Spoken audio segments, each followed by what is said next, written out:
Bonjour et bienvenue. Aujourd'hui, on va s'attaquer à un sujet passionnant, les médicaments antithrombotiques. Ce sont des outils vraiment essentiels en médecine cardiovasculaire, qui jouent un rôle crucial sur la façon dont notre corps forme des caillots de sang. Alors, comment est-ce qu'un mécanisme conçu pour nous sauver la vie peut aussi devenir l'une des plus grandes menaces?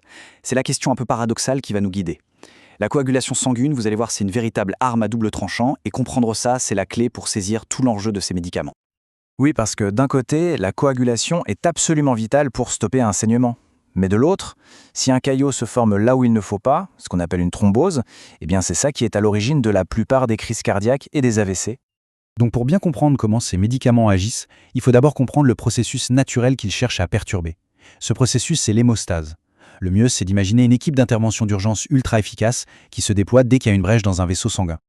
Alors, voyons comment cette fameuse équipe d'intervention fonctionne, parce que c'est précisément sur ces différentes étapes que les antithrombotiques vont venir mettre leur grain de sable.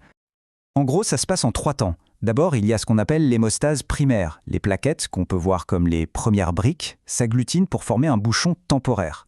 Ensuite, c'est l'étape de la coagulation, toute une cascade de réactions en chaîne qui va produire de la fibrine. La fibrine, c'est le ciment qui vient tout solidifier.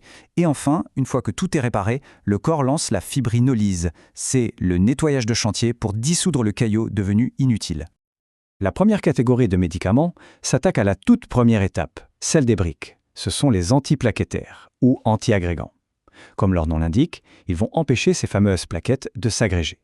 Leur mission est donc très claire, rendre les plaquettes moins collantes pour qu'elles ne puissent tout simplement pas s'agglutiner et démarrer la formation du caillot.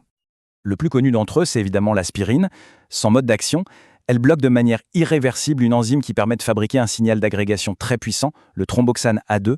Et ce qui est fou, c'est que cet effet dure toute la vie de la plaquette, soit environ 7 jours. C'est pour ça qu'elle est si importante en prévention sur le long terme.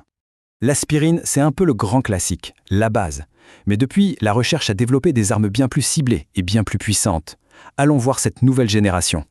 Et c'est là que ça devient super intéressant, parce qu'ils ne fonctionnent pas tous pareil. Le clopidogrel et le prasugrel, par exemple, sont des prodrogues. Ça veut dire qu'ils ont besoin d'être activés par le foie pour marcher, ce qui prend un peu de temps. Le ticagrelor, à l'inverse, est directement actif. Et surtout, son effet est réversible. C'est un avantage énorme si une chirurgie d'urgence est nécessaire, car on peut éteindre son action pour limiter les saignements. Ok, on a vu les briques, passons maintenant à l'étape du ciment. Si les antiplaquettaires empêchent les briques de s'empiler, les anticoagulants, eux, ils vont carrément empêcher le ciment de prendre. On peut les voir comme des briseurs de chaînes. Leur but, c'est d'interrompre la cascade de la coagulation. Ils vont cibler les fameux facteurs, ces protéines qui s'activent les unes après les autres dans une réaction en chaîne pour à la fin produire la fibrine. Et là, on assiste à une vraie petite révolution. D'un côté, il y a la vieille garde, les antivitamines K, comme la warfarine. Ils sont efficaces, oui, mais très contraignants. Il faut des prises de sang régulières, faire attention à ce qu'on mange. Et de l'autre, la nouvelle garde, les anticoagulants au redirect, les AOD. Eux, ils sont beaucoup plus malins, ils ciblent directement un seul facteur. Résultat, leur action est rapide, prévisible, et ils n'ont presque pas d'interaction, donc plus besoin de surveillance de routine.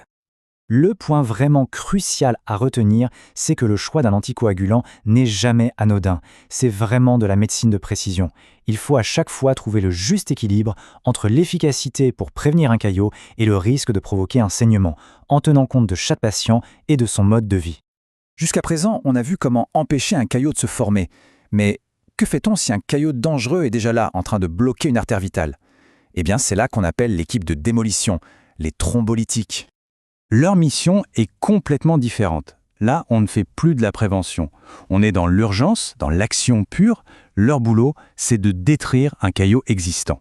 Ce sont littéralement des casseurs de caillots. On ne les sort que pour les situations d'urgence absolue où chaque minute est vitale, une crise cardiaque, une embolie pulmonaire massive ou un AVC ischémique. L'objectif est simple, rétablir la circulation du sang et le faire le plus vite possible. Et la technologie ne cesse de progresser. Des molécules plus récentes comme la tenecteplase ont une demi-vie d'environ 20 minutes, ce qui permet de tout administrer en une seule injection rapide. C'est un gain de temps qui peut tout simplement changer la vie d'un patient. Mais bien sûr, un tel pouvoir a un prix, et c'est tout le dilemme. Les thrombolytiques sont de loin les plus efficaces pour dissoudre un caillot, mais ce sont aussi eux qui présentent le risque le plus élevé de provoquer une hémorragie grave, notamment dans le cerveau. Bon, maintenant qu'on a vu toutes les pièces du puzzle, remettons-les ensemble pour avoir une vision globale de cet arsenal thérapeutique. Ce tableau résume finalement assez bien la stratégie. On voit bien la logique. On a d'abord les antiagrégants, nos premiers intervenants, pour empêcher les briques de coller, typiquement en prévention. Ensuite, si le risque est plus élevé, on passe aux anticoagulants, les briseurs de chaînes, pour saboter le ciment, par exemple dans le cas d'une fibrillation auriculaire. Et en dernier recours, pour les urgences vitales quand le mal est fait, on sort l'artillerie lourde, l'équipe de démolition, les thrombolytiques. Au final, on se rend compte que toute la stratégie de la thérapie antithrombotique repose sur cet équilibre, sur ce fil du rasoir.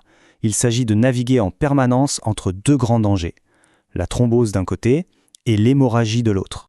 Ce qui nous amène à une dernière question, une question un peu vertigineuse pour l'avenir. Et si, grâce à des médicaments toujours plus précis, on pouvait un jour prédire et anticiper la formation d'un caillot avant même qu'il ne devienne une menace? Ce serait l'apogée de la médecine personnalisée, une perspective absolument fascinante.